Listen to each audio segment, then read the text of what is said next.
పితా పుత్ర పవిత్రాత్మ నామమున ఆమేన్.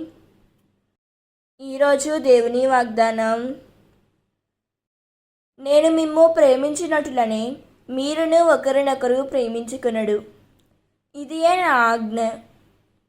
యోహాను సువార్త 15వ అధ్యాయం 12వ వచనం. ఈ వాక్యం మనకు ఏం చెబుతున్నదంటే, యేసయ్య మనలను ఎంతో ప్రేమించాడు. అది గుర్తు చేస్తూ అదే ప్రేమను మనం ఇతరుల పట్ల చూపించాలని ఈ వాక్యం చెబుతుంది. ఈరోజు ప్రపంచంలో ద్వేషం, అసూయ, కోపం ఎక్కువగా కనిపిస్తున్నాయి. కానీ క్రీస్తు పిల్లలమైన మనం ప్రేమతో జీవించాలి. ప్రేమ ఉన్న చోట దేవుడు ఉంటాడు. మన మాటల్లో, పనుల్లో, హృదయంలో యేసయ్య ప్రేమ కనిపించాలి. దేవుడు ఈ వాక్యం వింటున్న ప్రతి ఒక్కరిని దీవించునుగాక.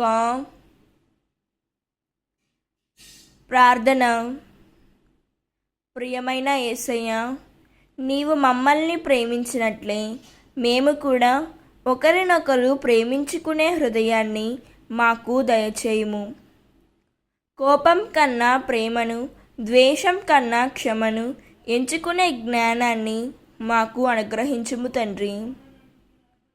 ప్రతి మనిషిని నీ పిల్లలుగా చూసే కృప మాకు ఇవ్వుము యేసయ్య. మా జీవితాల ద్వారా నీ ప్రేమ వెలుగును ఇతరులకు చూపినట్లు మమ్మల్ని నడిపించమని యేసుక్రీస్తు నామములో అడిగి వేడుకుంటున్నాం తండ్రి. ఆమేన్. God bless you.